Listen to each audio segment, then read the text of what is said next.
नमस्कार दोस्तों, हार्दिक अभिनंदन आप सबका आपके अपने YouTube channel Kuldeep Nalwa channel पर। साथियों, आज की वीडियो में आज फिर हम हरियाणा की राजनीति को लेकर के चर्चा करने जा रहे हैं। और क्योंकि हरियाणा की राजनीति के अंदर हर रोज़ नए नए उतार चढ़ाव देखने को मिलते हैं। अब हरियाणा की राजनीति के अंदर राहुल गांधी ने आम आदमी पार्टी के साथ गठबंधन करने के संकेत दिए हैं। साथियों, अब मीडिया के अंदर, सोशल मीडिया के अंदर और न्यूज़ चैनलों के ऊपर अब यही चर्चा का विषय बना हुआ है। और आज हम भी अपनी वीडियो के माध्यम से इसी विषय के ऊपर चर्चा करने जा रहे हैं। क्या राहुल गांधी हरियाणा विधानसभा चुनाव से डर गए हैं और जिसके कारण से वो आम आदमी पार्टी के साथ गठबंधन करना चाहते हैं? क्या ये गठबंधन कांग्रेस की कमजोरी को दर्शाता है? तो दोस्तों, इन विषयों के ऊपर हम विस्तार से चर्चा करेंगे। तो वीडियो में आगे बढ़ने से पहले उन सभी साथियों से निवेदन है, जिन साथियों ने चैनल को सब्सक्राइब नहीं किया, जो पहली बार चैनल पर आए हैं, उन सभी साथियों से निवेदन है कृपया वो चैनल को सब्सक्राइब करें और वीडियो पसंद आए तो लाइक और शेयर जरूर करें। दोस्तों, जैसे जैसे हरियाणा के विधानसभा चुनाव नज़दीक लगते जा रहे हैं, वैसे वैसे हरियाणा विधानसभा चुनाव बड़ा रोचक होता जा रहा है। साथियों, हरियाणा विधानसभा चुनाव के टिकटों के ऊपर मंथन को लेकर के कल दिल्ली के अंदर केंद्रीय चुनाव समिति की बैठक थी और जिसमें राहुल गांधी ने हरियाणा कांग्रेस से यानी कि भूपेंद्र सिंह हुड्डा से ये सवाल पूछा, क्या हरियाणा कांग्रेस को आम आदमी पार्टी के साथ गठबंधन करना चाहिए? क्या अकेले चुनाव लड़ने से हरियाणा कांग्रेस को हरियाणा विधानसभा चुनाव में नुकसान नहीं होगा? क्या हरियाणा कांग्रेस को इंडी गठबंधन के साथ मिलकर के चुनाव नहीं लड़ना चाहिए? क्या इंडी गठबंधन का जो वोट है वो वोट बटे ना और उसको एक जगह इकट्ठा करने के लिए गठबंधन के साथ चुनाव लड़ना चाहिए?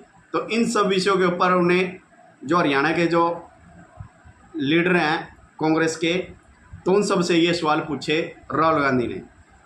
तो साथियों, इन सवालों के साथ अब एक ये सवाल खड़ा हो जाता है और ये सभी को सोचने पर मजबूर कर देता है कि जब 2024 के लोकसभा के चुनाव थे और जब हरियाणा के लोकसभा चुनाव के जो परिणाम आए और उस परिणाम में भारतीय जनता पार्टी को 5 सीटें प्राप्त हुई 10 में से और कांग्रेस को भी 5 सीटें प्राप्त हुई। ये जो लोकसभा के चुनाव आए उनके परिणामों के बाद और हरियाणा कांग्रेस के नेताओं के अंदर इतना आत्मविश्वास पैदा हो चुका था, इतना अति आत्मविश्वास आ गया था और वो हरियाणा के अंदर सभाओं के अंदर ये बात बोलने लगे थे कि अब हरियाणा विधानसभा चुनाव के अंदर कांग्रेस 70+ सीटें जीत करके आएगी और भारतीय जनता पार्टी को तो 10 से 15 सीटों पर ही सिमटते हुए ये कांग्रेस के नेता के द्वारा ये बोला जा रहा था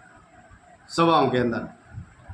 लेकिन साथियों, अब जैसे जैसे हरियाणा विधानसभा चुनाव नज़दीक लग गए तो वैसे वैसे जो कांग्रेस के जो लीडर हैं तो उनका जो आत्मविश्वास था वो आत्मविश्वास डगमगाने लगा है। तो दोस्तों, उसके पीछे रीज़न क्या है? आखिर इतना आत्मविश्वास पैदा होने के बाद और फिर एकदम से वो इतना उनका ग्राफ कांग्रेस का कैसे गिरता हुआ नज़र आ रहा है? उसके पीछे कारण क्या है? और यदि हम उसके पीछे के कारण को यदि समझें, सबसे पहले हम हरियाणा के जो लोकसभा के चुनाव है हम इसी के ऊपर ही बात डालते हैं कि हरियाणा के अंदर लोकसभा चुनाव के अंदर आम आदमी पार्टी और कांग्रेस पार्टी का गठबंधन था और जिसमें से 9 सीटों पर तो कांग्रेस चुनाव लड़ी थी और 1 सीट पर आम आदमी पार्टी चुनाव लड़ी थी। लेकिन दोनों पार्टियों ने मिलकर के पूरी तैयारी के साथ ये चुनाव लड़ा था लोकसभा का हरियाणा के अंदर। और यदि हम इनको इस जो हरियाणा के अंदर जो लोकसभा के चुनाव परिणाम आए और इन चुनाव परिणामों को यदि हम विधानसभा के हिसाब से यदि डिवाइड कर लेते हैं लोकसभा चुनाव परिणामों को, तो इसमें कांग्रेस और आम आदमी पार्टी गठबंधन को 46 विधानसभा सीटों के ऊपर जीत मिली है और अकेली बीजेपी को 44 सीटों पर जीत मिली है। तो यानी कि जब ये दोनों पार्टियां, जब इंडिया गठबंधन जब इकट्ठा हरियाणा के अंदर चुनाव लड़ रहा था जब लोकसभा का, तो तब उन्होंने 46 विधानसभा सीटों के ऊपर जीत हासिल की थी और अकेली बीजेपी ने 44 सीटों पर जीत दर्ज की। तो कांग्रेस के लिए चिंता का विषय यही है, यदि हरियाणा विधानसभा चुनाव के अंदर आम आदमी पार्टी और कांग्रेस यदि अलग चुनाव लड़ते हैं तो ये कांग्रेस के लिए घातक होगा। क्योंकि हरियाणा की यदि हम स्थिति की यदि बात करते हैं तो हरियाणा के अंदर जो वोटर हैं वो वोटर दो भागों में डिवाइड हो चुका है। एक तो वो भाग जो भारतीय जनता पार्टी से नाराज है और वो भारतीय जनता पार्टी की सरकार को पसंद नहीं करता और वो हरियाणा के अंदर भारतीय जनता पार्टी की सरकार को नहीं देखना चाहता है। तो एक तो वो वोटर हैं और दूसरे वोटर वो हैं जो हरियाणा के अंदर भारतीय जनता पार्टी की सरकार को तीसरी बार बनते हुए देखना चाहते हैं। क्योंकि उसके पीछे का कारण ये है, सबसे बड़ा कारण तो ये है कि हरियाणा के अंदर जो सरकारी नौकरियों को लेकर के जो भर्ती की जाती थी, जो पहले पिछली सरकारों में पर्ची और खर्ची का सिस्टम चलता था, लेकिन जब हरियाणा के अंदर 2014 में जब भारतीय जनता पार्टी की सरकार बनती है तो भारतीय जनता पार्टी की सरकार ये पर्ची और खर्ची वाला सिस्टम को समाप्त कर देती है और मेरिट के आधार पर नौकरियां देना आरंभ कर देती है। तो सबसे बड़ा कारण यदि फैक्टर है भारतीय जनता पार्टी के साथ, तो सबसे बड़ा यही कारण है कि भारतीय जनता पार्टी ने बिना पर्ची और बिना खर्ची के सरकारी नौकरियां दी है हरियाणा में। तो इसीलिए वो वर्ग भारतीय जनता पार्टी के पक्ष में ही है और इस वोट को डिवाइड नहीं किया जा सकता। क्योंकि जो वोट भारतीय जनता पार्टी को वोट देना चाहते हैं जो वोटर, वो वोट टूट नहीं सकता भारतीय जनता पार्टी से। और जो भारतीय जनता पार्टी के विरोध में है जो वोट, वो कई जगह डिवाइड हो चुका है। क्योंकि हरियाणा के अंदर पहले से दो गठबंधन बन चुके हैं, इनेलो और बसपा का गठबंधन और जेजेपी और आज़ाद पार्टी का गठबंधन।